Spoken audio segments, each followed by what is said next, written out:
بسم اللہ الرحمن الرحیم نحمده ونصلی علی رسولہ الکریم سیرت النبی صلی اللہ علیہ وسلم قدم بقدم پارٹ نمبر 14 جس کا عنوان ہے 3 تحریریں۔ آپ صلی اللہ علیہ وسلم کی عمر 35 سال ہوئی تو مکہ میں زبردست سیلاب آیا۔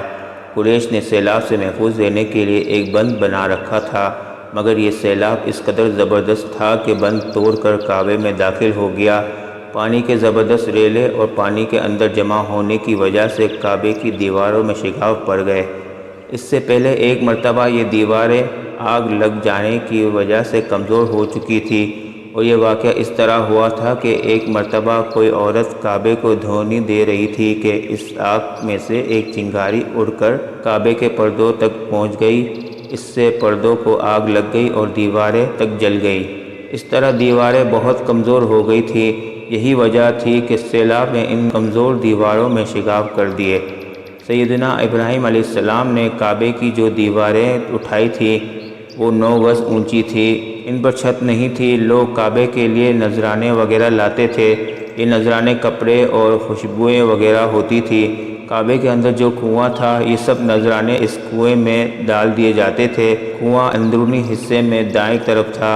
اس کو کعبے کا خزانہ کہا جاتا تھا۔ کعبے کے خزانے کو ایک مرتبہ ایک چور نے چرانے کی کوشش کی۔ چور کنویں ہی میں مر گیا۔ اس کے بعد اللہ تعالیٰ نے اس کی حفاظت کے لیے ایک سانپ کو مقرر کر دیا۔ یہ سانپ کنویں کی منڈیر پر بیٹھا رہتا تھا، کسی کو خزانے کے نزدیک نہیں آنے دیتا تھا۔ قریش بھی اس سے خوف زدہ رہتے تھے۔ اب جب کہ کعبے کی دیواروں میں شگاف پڑ گئے اور نئے سرے سے اس کی تعمیر کا مسئلہ پیش آیا تو اللہ تعالیٰ نے ایک پرندے کو بھیجا، وہ اس سانپ کو اٹھا لے گیا۔ یہ دیکھ کر قریش کے لوگ بہت خوش ہوئے۔ اب انہوں نے نئے سرے سے کعبے کی تعمیر کا فیصلہ کر لیا اور پروگرام بنایا کہ بنیادیں مضبوط بنا کر دیواروں کو زیادہ اونچا اٹھایا جائے۔ اس طرح دروازے کو بھی اونچا کر دیا جائے گا تاکہ کعبے میں کوئی داخل نہ ہو، صرف وہی شخص داخل ہو جسے وہ اجازت دے۔ اب انہوں نے پتھر جمع کیے۔ ہر قبیلہ اپنے حصے کے پتھر الگ الگ جمع کر رہا تھا۔ چندہ بھی جمع کیا گیا۔ چندے میں انہوں نے پاک کمائی دی، ناپاک کمائی نہیں دی۔ مثلاً طوائفوں کی آمدنی، سود کی کمائی، دوسروں کا مال غصب کر کے حاصل کی گئی دولت چندے میں نہیں دی، اور پاک کمائی انہوں نے بلا وجہ نہیں دی تھی۔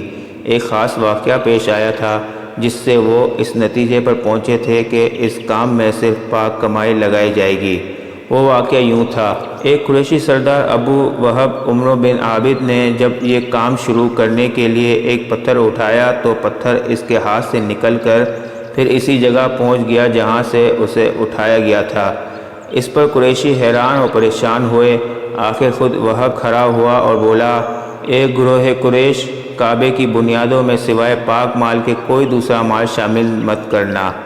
بیت اللہ کی تعمیر میں کسی بدکار عورت کی کمائی، سود کی کمائی یا زبردستی حاصل کی گئی دولت ہرگز شامل نہ کرنا۔ یہ وہب نبی کریم صلی اللہ علیہ وسلم کے والد حضرت عبداللہ کا ماموں تھا اور اپنی قوم میں ایک شریف آدمی تھا۔ جب قریش کے لوگ خانہ کعبہ کی تعمیر کے لیے پتھر ڈھو رہے تھے تو ان کے ساتھ نبی اکرم صلی اللہ علیہ وسلم بھی پتھر ڈھونے میں شریک تھے۔ آپ پتھر اپنی گردن پر رکھ کر لا رہے تھے۔ تعمیر شروع کرنے سے پہلے قریش کے لوگوں نے خوف محسوس کیا کہ دیواریں گرانے سے کہیں ان پر کوئی مصیبت نازل نہ ہو جائے۔ آخر ایک سردار ولید بن مغیرہ نے کہا، کعبے کی دیواریں گرانے سے تمہارا ارادہ اصلاح اور مرمت کا ہے یا اس کو خراب کرنے کا؟ جواب میں لوگوں نے کہا، ظاہر ہے ہم تو اس کی مرمت اور اصلاح کرنا چاہتے ہیں۔ یہ سن کر ولید نے کہا، تب پھر سمجھ لو اللہ تعالیٰ اصلاح کرنے والوں کو برباد نہیں کرتا۔ پھر ولید ہی نے گرانے کے کام کی ابتدا کی، لیکن اس نے بھی صرف ایک حصہ گرایا تاکہ معلوم ہو جائے ان پر کوئی تباہی تو نہیں آتی۔ جب وہ رات خیریت سے گزر گئی تب دوسرے دن سب لوگ اس کے ساتھ شریک ہو گئے اور پوری عمارت گرا دی، یہاں تک کہ اس کی بنیاد تک پہنچ گئے۔ یہ بنیاد ابراہیم علیہ السلام کے ہاتھ کی رکھی ہوئی تھی۔ حضرت ابراہیم علیہ السلام نے بنیادوں میں سبز رنگ کے پتھر رکھے تھے۔ یہ پتھر اونٹ کی کوہان کی طرح کے تھے اور ایک دوسرے سے جڑے ہوئے تھے۔ ان لوگوں کے لیے ان کو توڑنا بہت مشکل کام ثابت ہوا۔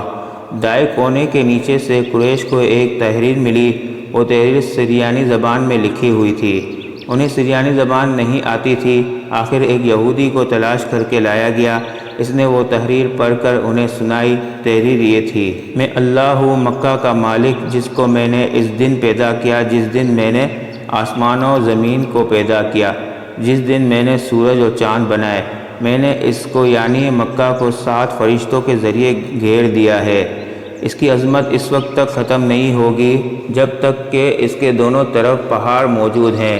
ان پہاڑوں سے مراد ایک تو ابو قیس پہاڑ ہے جو کہ صفا پہاڑی کے سامنے ہے، اور دوسرا قعیقان پہاڑ ہے جو مکہ کے قریب ہے اور جس کا رخ ابو قیس پہاڑ کی طرف ہے، اور یہ شہر اپنے باشندوں کے لیے پانی اور دودھ کے لحاظ سے بہت بابرکت اور نفع والا ہے۔ یہ پہلی تحریر تھی۔ دوسری مقام ابراہیم سے ملی۔ اس میں یہ لکھا تھا: مکہ اللہ تعالیٰ کا محترم اور معظم شہر ہے، اس کا رزق 3 راستوں سے اس میں آتا ہے۔ یہاں 3 راستوں سے مراد قریش کے 3 تجارتی راستے ہیں، ان راستوں سے قافلے آتے جاتے تھے۔ تیسری تحریر اس سے کچھ فاصلے سے ملی۔ اس میں لکھا تھا: جو بھلائی بوئے گا لوگ اس پر رشک کریں گے، یعنی اس جیسا بننے کی کوشش کریں گے، اور جو شخص رسوائی بوئے گا وہ رسوائی اور ندامت پائے گا۔ تم برائیاں کر کے بھلائی کی آس لگاتے ہو، ہاں یہ ایسا ہی ہے جیسے کیکر یعنی کانٹے دار درخت میں کوئی انگور تلاش کرے۔ یہ تحریر کعبے کے اندر پتھر پر کھدی ہوئی ملی۔ کعبے کی تعمیر کے سلسلے میں قریش کو پتھروں کے علاوہ لکڑی کی بھی ضرورت تھی۔ چھت اور دیواروں میں لکڑی کی ضرورت تھی۔ لکڑی کا مسئلہ اس طرح حل ہوا کہ ایک جہاز عرب کے ساحل سے آ کر ٹکرا گیا۔ آج اس مقام کو جدہ کا ساحل کہا جاتا ہے، پہلے یہ مکہ کا ساحل کہلاتا تھا، اس لیے کہ مکہ کا قریب ترین ساحل یہی تھا۔ ساحل سے ٹکرا کر جہاز ٹوٹ گیا۔ وہ جہاز کسی رومی تاجر کا تھا۔ اس جہاز میں شاہ روم کے لیے سنگ مرمر، لکڑی اور لوہے کا سامان لے جایا جا رہا تھا۔ قریش کو اس جہاز کے بارے میں پتہ چلا تو یہ لوگ وہاں پہنچے اور ان لوگوں سے لکڑی خرید لی۔ اس طرح چھت کی تعمیر میں اس لکڑی کو استعمال کیا گیا۔ آخر خانہ کعبہ کی تعمیر کا کام حجر اسود تک پہنچ گیا۔ اب یہاں ایک نیا مسئلہ پیدا ہو گیا۔ سوال یہ پیدا ہوا کہ حجر اسود کون اٹھا کر اس کی جگہ پر رکھے گا؟ ہر قبیلہ یہ فضیلت خود حاصل کرنا چاہتا تھا۔ یہ جھگڑا اس حد تک بڑھا کہ مرنے مارنے کی نوبت آ گئی۔ لوگ ایک دوسرے کو قتل کرنے پر تل گئے۔ قبیلہ عبد الدار نے تو قبیلہ عدی کے ساتھ مل کر ایک برتن میں خون بھرا اور اس میں اپنے ہاتھ ڈبو کر کہا: حجر اسود ہم رکھیں گے۔ اسی طرح دوسرے قبیلے بھی اڑ گئے۔ تلواریں نیاموں سے نکل آئیں۔ سبحان ربک رب العزت عما یصفون وسلام علی المرسلین والحمد للہ رب العالمین۔ ملتے ہیں اگلے عنوان میں جس کا نام ہے حجر اسود کون رکھے گا۔ تب تک کے لیے اجازت دیجیے۔ اللہ حافظ۔